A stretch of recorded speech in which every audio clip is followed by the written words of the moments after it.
Presiden kelima Republik Indonesia yang juga Ketua Umum PD Perjuangan Megawati Soekarno Putri dipastikan tak hadir dalam upacara HUT ke-79 Kemerdekaan Republik Indonesia di Ibu Kota Nusantara IKN Kalimantan Timur. Absennya Megawati di IKN pada 17 Agustus nanti disampaikan Ketua DPP PDIP Jarod Saiful Hidayat. Jarod bilang Megawati akan memperingati HUT RI di Sekolah Partai Lenteng Agung Jakarta Selatan.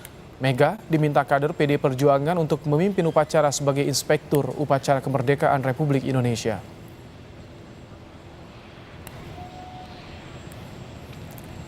Mega akan hadir ke IKN nggak untuk 17 Agustus? Ada undangan. Apakah akan 9 orang ya, Ibu Mega diagendakan untuk mimpin upacara 17-an di sekolah partai. Ya, itu permintaan dari bawah supaya irupnya langsung Ibu Mega. Ya.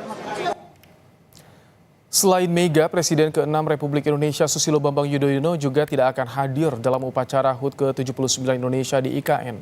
Hal itu diungkap Ketua Umum Partai Demokrat yang juga Menteri Agraria dan Tata Ruang Agus Harimurti Yudhoyono di Istana Garuda Ibu Kota Nusantara usai sidang kabinet. AHY bilang sang ayah akan menghadiri upacara HUT RI di Pacitan, Jawa Timur. Mas AHY, Pak SBY nanti akan datang nggak Pak? Mas ke 17-an di IKN nanti datang nggak? Beliau sudah ada kegiatan yang direncanakan jauh-jauh hari juga di upacaranya di Pacitan begitu. Di kampung halaman. Tapi udah ada. Presiden Joko Widodo mengurangi jumlah undangan tamu kenegaraan untuk menghadiri HUT ke-79 Republik Indonesia di Ibu Kota Nusantara. Awalnya undangan ditujukan kepada 8.000 tamu untuk menghadiri upacara HUT ke-79 RI di IKN. Namun dirinya menyadari bahwa akomodasi tak mencukupi. Selain itu, penyediaan konsumsi untuk 8.000 tamu juga masih sulit. Sehingga Presiden Jokowi memangkas jumlah tamu undangan HUT RI di IKN menjadi 1.300 orang. Awal-awal yang diundang itu 8.000. Dihitung-hitung ternyata hotelnya nggak cukup. Akomodasi tidak cukup. Konsumsi juga sangat sulit. Karena memang ekosistemnya belum terbangun di sini. Akhirnya dari 4.000 dipotong jadi 2.000. 2.000 pun masih tidak cukup. Akhirnya keputusan terakhir kemarin menjadi 1.300.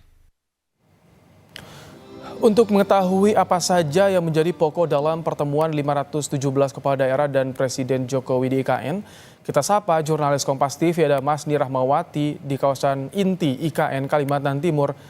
Selamat petang, Masni. Selain meminta kepala daerah mengawasi arahan kebijakan dari pemerintah pusat, apa saja poin yang disampaikan Presiden kepada kepala daerah di IKN tadi?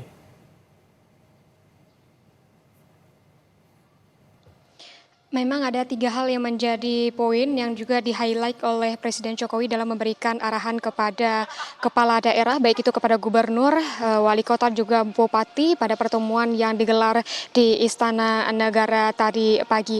3 yang menjadi poin highlight tersebut merupakan transportasi massal, inflasi, dan juga pilkada. Kalau dari arahan mengenai transportasi massal, itu dari Presiden Jokowi ini meminta kepada kepala daerah, baik itu gubernur, bupati, maupun wali kota untuk mencontoh bagaimana dengan transportasi massal yang berbasis energi hijau yang ada di IKN.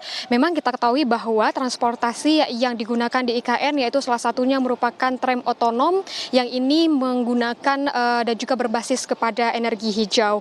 Dan tadi juga Presiden Jokowi sempat membandingkan bagaimana dengan anggaran serta bagaimana untuk dari transportasi massal yang digunakan baik itu di Jakarta sebagai ibu kota dan juga sekarang di Nusantara itu adalah tram otonom yang digunakan, di mana kalau kita ketahui bahwa salah satu transportasi massal yang digunakan di Jakarta maupun yaitu adalah MRT, LRT, dan juga kereta cepat.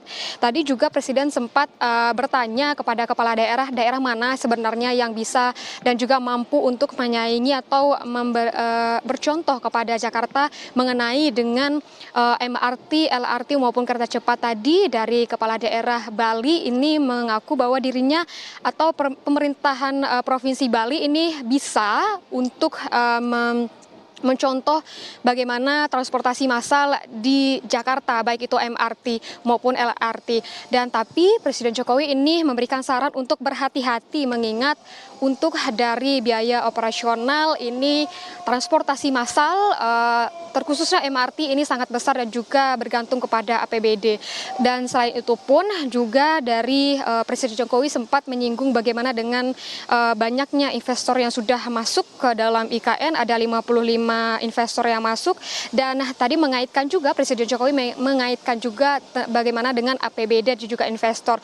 Kalau misalnya ingin membangun fasilitas dan juga transportasi massal yang sempat disebutkan oleh Presiden Jokowi tadi, ini bergantung kepada APBD, dan jika APBD tidak mencukupi maka ini harus bergantung kepada investor, dan inilah yang harus kepada kepala daerah untuk meyakinkan investor yang ingin masuk ke dalam pemerintahannya atau ke dalam daerah yang ingin menginvestasikan. Selain itu pun poin kedua yang di-highlight juga dari Presiden Jokowi dalam arahannya kepada kepala daerah itu adalah masalah inflasi berkaitan juga dengan realisasi belanja dan juga pendapatan baik itu di provinsi, kabupaten maupun kota, yang sama kita ketahui bahwa inflasi di Indonesia ini terkendali di 2,13%, dan untuk Presiden Jokowi tadi mengarahkan kepala daerah untuk menjaga bagaimana realisasi belanja di tingkat kabupaten dan juga pendapatan di tingkat kota. Selain itu pun highlight yang diberikan kepada Presiden Jokowi pada pengarahan